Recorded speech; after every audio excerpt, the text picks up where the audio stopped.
Buenos días, profesora Erika Bustos, compañeros maestrandos. Para nosotras, Yailet García, Rosalía Coes y quien les habla, Wendy Dayana Morales. Es un placer presentarle el avance de nuestro proyecto de investigación denominado Propuesta Educativa basada en estrategias pedagógicas de programación neurolingüística para el desarrollo de habilidades en la dimensión comunicativa y afectiva en estudiantes con necesidades educativas especiales de una institución privada del norte de Bucaramanga. A continuación, les leeré el orden de nuestra exposición, el cual inicia por la introducción, la situación problema, los objetivos junto con las preguntas científicas, la justificación, metodología, capítulo 1, en el cual encontraremos el estado del arte, el marco legal, junto con sus 3 categorías, programación neurolingüística, educación inclusiva y docentes. A continuación, la introducción. Teniendo en cuenta que uno de los retos principales de Colombia en la educación es crear aulas inclusivas en donde se integre la atención necesaria para estudiantes con necesidades educativas especiales, en donde esta responsabilidad no solo es de los educandos, de los educadores, sino de toda la comunidad educativa en general.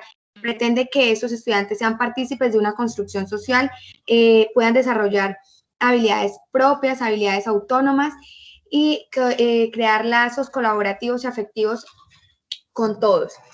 Es por esto que a partir de datos bibliográficos, teorías y leyes que nos especifican mejor esta necesidad, pretendemos crear una correcta adaptación de esta necesidad, sabiendo que no todas las instituciones cuentan con los auxiliares necesarios para desarrollarla.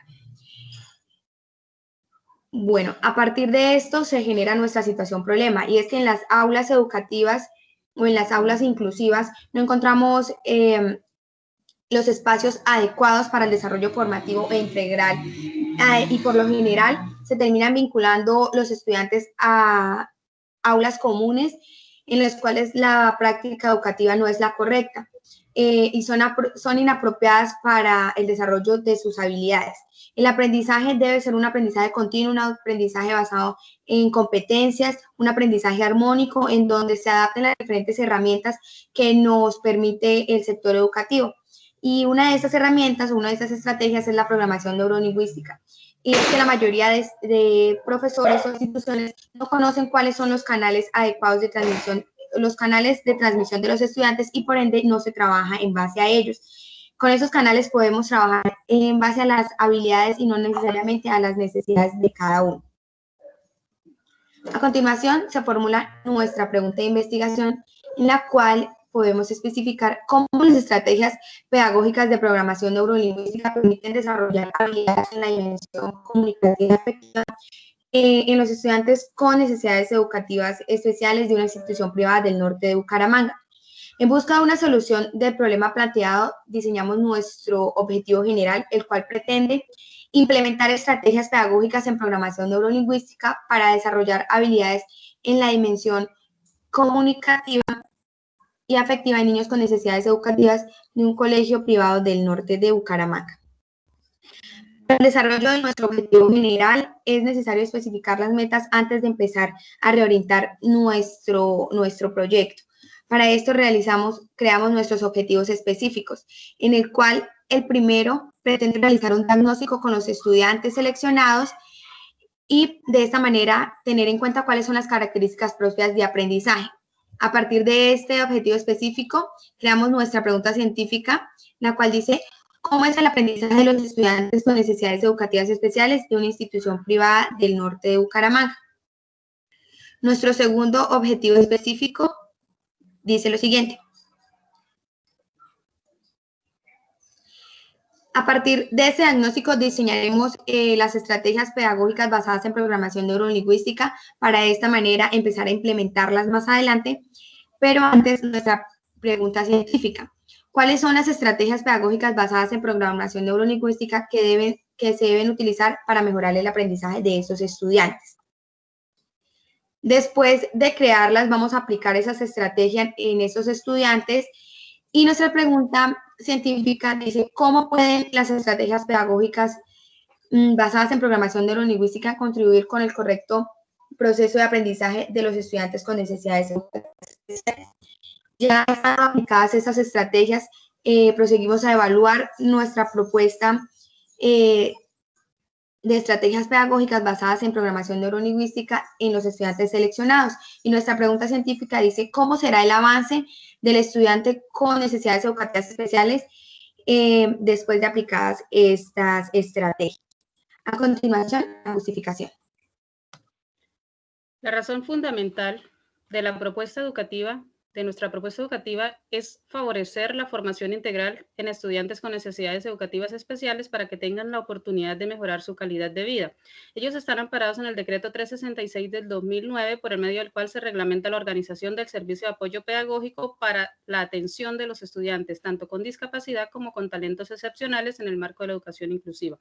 Otra razón de nuestra propuesta es la necesidad de reconocer la diferencia, comprendiendo que todos los estudiantes no son iguales, que el sentir, el pensar, las experiencias y el estilo de aprendizaje de cada uno de ellos es diferente, lo que nos conlleva a que busquemos estrategias que favorezcan la calidad de ese aprendizaje.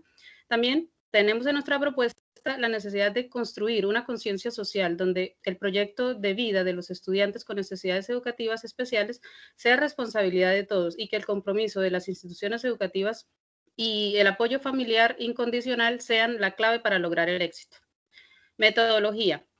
En esta metodología tenemos la siguiente clasificación de nuestra investigación. Entonces, esta investigación se realiza bajo los parámetros del enfoque cualitativo, el cual tiene como metodología la recolección de datos de tipo descriptivo que nos pueden generar análisis profundos y reflexivos. Tipo de investigación, investigación-acción.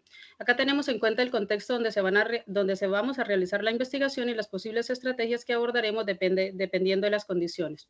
Enfoque hermenéutico, histórico hermenéutico. Este nace de la necesidad de conocer cómo se va a hacer para realizar nuestra propuesta, ya que hay que conocer la historia de la temática para poder fundamentar nuestro trabajo. Y la parte hermenéutica, entonces la abordaremos con las cuestiones como el por qué vamos a realizar la propuesta, para qué y a quiénes y cuál es en sí, cuál es la finalidad. Enfoque histórico hermenéutico, entonces nace la necesidad, histórico, métodos teóricos, entonces tenemos el histórico lógico. Este método nos permite conocer cómo ha sido el proceso del estudiante con necesidades educativas especiales en la historia en cuanto al avance y al enfoque. Tenemos también el sistémico estructural, que corresponde a la parte como está organizado nuestro trabajo, aquellas categorías que sustentan esa estructura de nuestra investigación.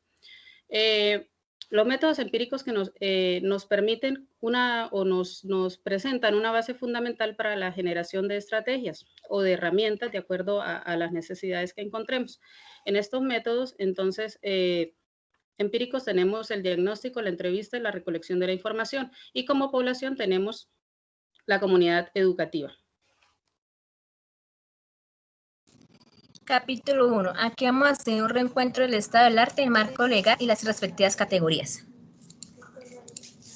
3. Antecedentes investigativos. En el estado del arte se realiza una investigación detallada en artículos y algunos proyectos que estén relacionados con el tema investigado. Para ello se hace en el contexto nacional, departamental e internacional, en la cual se llegan a las siguientes conclusiones. La primera conclusión es, primero, se debe conocer el tipo de aprendizaje de cada estudiante. Segundo, es importante conocer el entorno en donde se va a aplicar el proyecto. Tercero, el personal debe estar capacitado para este tipo, tanto con estudiantes de necesidades educativas especiales. Cuarto, se debe generar o crear estrategias pedagógicas lúdicas en la cual se enfoque en la enseñanza-aprendizaje de cada educando. Quinta, apoyo y colaboración por parte de la institución y familiares del estudiante. Con base a eso, el marco legal vigente en Colombia hace referencia a que todas las personas deben de estar suscritas a una educación, sin importar su estado social, cultural y económico.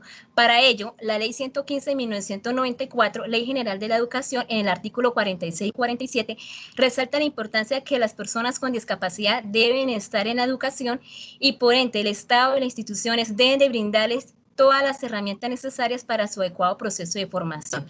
La Ley 762 de 2002, de un convenio de eliminación total de la discriminación de la discapacidad, resalta nuevamente que el Estado debe garantizar el estudio a estas personas. La Ley 1034 del 2009, del artículo 24, ella recalca nuevamente que todas las personas que tengan discapacidad, en especial niños y niñas, deben estar suscritos a la educación y debe ser de forma gratuita. Igual, en cualquier campo de acción que ellos se quieran desempeñar, también se les debe aceptar sin algún tipo de discriminación. En el decreto 2086 de 1996, este decreto hace referencia a las personas con discapacidad y capacidades excepcionales, es decir, aquí hace referencia a que todas aquellas personas que pertenezcan al sistema educativo, sea formal e informal, se les debe garantizar las mismas herramientas pedagógicas que los demás. Y en el decreto 366 en 2006 hace referencia al apoyo pedagógico y orientación. Exactamente el artículo 16 hace referencia que todos los docentes deben de estar capacitados en la área de inclusión y que el Estado debe brindar estas herramientas necesarias para que el proceso de formación sea. De acuerdo con las categorías principales del marco teórico, tenemos 3, la programación neurolingüística e inclusión educativa y docentes. Entonces, de acuerdo con la programación neurolingüística es una estrategia de comunicación que nos permite estudiar el comportamiento del individuo. Para ello se basan las experiencias individuales y colectivas, la reprogramación de sus conocimientos, rutinas, hábitos, creencias y costumbres por medio de diferentes tipos de técnicas, métodos y estrategias que ayuden a que este individuo pueda alcanzar sus metas o objetivos. La programación neurolingüística brinda las siguientes ventajas: estrategias, metas, manejo de la inteligencia emocional, refuerzo de la creatividad, comunicación asertiva, creencias y hábitos, planeación y ejecución. De acuerdo con la programación neurolingüística, maneja un modelo. Recordemos que cada experiencia es diferente para cada individuo de acuerdo a la etapa de su vida. Por lo tanto, cada modelo se debe adaptar a estas experiencias vividas. En este modelo nosotros podemos observar que hay un primer estado, que es el estado del interior. Con base a la experiencia que este sujeto haya escogido, sea positiva o negativa, se va a generar una memoria, un recuerdo. Con base a ese recuerdo va a haber una organización interior, que es una organización de secuencia en la cual va a estar todo el tiempo activo en el momento de que este sujeto vaya a presentar la misma situación. En el comportamiento exterior se evidencia en el momento de que este sujeto va a ser o está en esa confrontación con ese entorno, él va a mostrar ciertos tipos de actitudes, conductas, gestos que está reflejando ese estado interior que tuvo inicialmente y cómo lo está manejando. Aquí en la programación neurolingüística dice que no se trata de estudiar los fracasos, al contrario, se trata de mirar todos los tipos de resultados y procesos que ha llevado este individuo, cómo buscar esta estrategia adecuada que se adapte a este individuo y pueda mejorar. La idea de la programación neurolingüística es generar un cambio en la forma de pensar para que se refleje en la forma de actuar y de esta forma este individuo pueda alcanzar todos sus objetivos, no solamente a nivel profesional, sino personal y familiar.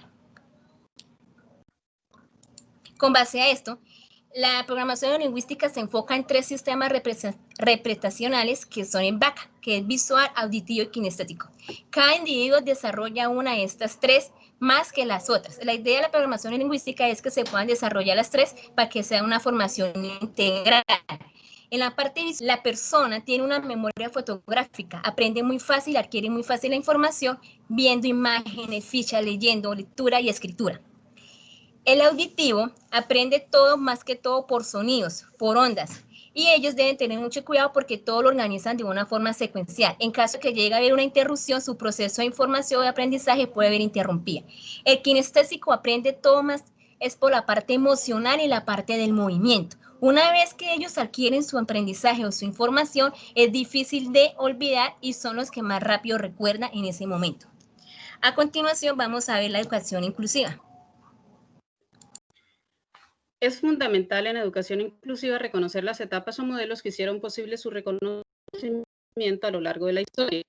Encontramos en primer lugar el modelo de la prescindencia. Entonces, en la antigüedad y en la Edad Media, la discapacidad en personas se les atribuía a causas religiosas producto de un pecado cometido por sus padres. Entonces, pues eran portadoras de futuras catástrofes y se consideraba que no merecían vivir, que no tenían para la sociedad y pues, por lo tanto, las asesinaban.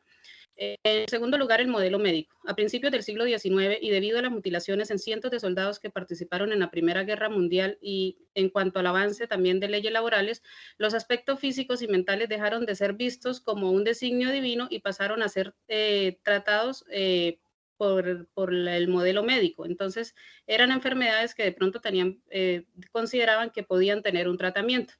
Este modelo aporta la clasificación el Manual de la Clasificación Internacional de Deficiencias, Discapacidades y Minusvalías. El modelo social. Desde la década de los años 60 y 70 del siglo XX surge el modelo social, que acogió la discapacidad no como característica individual de las personas, sino como una responsabilidad social, y tiene una etapa denominada biopsicosocial que integra aspectos biomédicos y sociales para que todas las personas en cuya función, actividad, participación de elementos ambientales o contextuales no tengan que ser excluidas de la sociedad, no tengan que ser marginadas, sino que sean partícipes de ellas. El modelo de la diversidad. Entonces, en el modelo de la diversidad se reemplaza el término discapacidad por diversidad funcional, palabra más armónica que invita a la diversidad, que todos debemos vivir a plenitud y satisfacción sin impedimentos ni barreras raciales de tipo religioso, orientaciones sexuales que nos puedan apartar de la sociedad. Entonces, este modelo de la diversidad lo que permite es que se consolide el término inclusión, que implica que todos los niños y niñas de una determinada comunidad aprendan juntos independientemente de sus situaciones personales, sociales o culturales, para así poder llamar una diversidad humana. Entonces, miramos los tipos de discapacidad. Según el documento de orientaciones técnicas del Ministerio de Educación Nacional, el sistema educativo colombiano reconoce la siguiente patología: el trastorno del espectro autista, la discapacidad intelectual, la discapacidad auditiva, la discapacidad física sordoceguera y la discapacidad psicosocial. Miramos ahora el impacto de la educación en Colombia.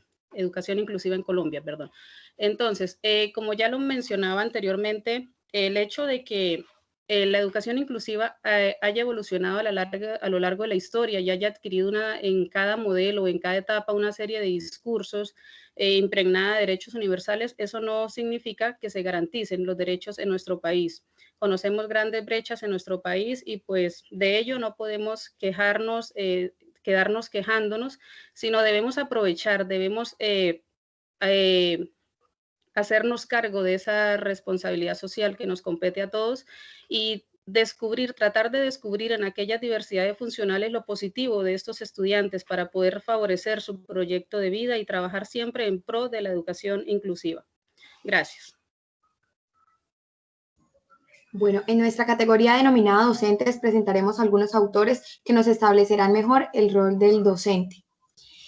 Vamos a parafrasear un poco sobre estas citas, y es que en la pedagogía nos invitan a no descuidar en ningún momento los niveles de aprendizaje y enseñanza, sobre todo cuando hablamos de los temas éticos, de los temas morales, de los temas políticos, de los temas espirituales, pues estos son los que generan una transformación social, además de generar ambientes justos, ambientes colaborativos y fomentar ambientes sociales con equidad.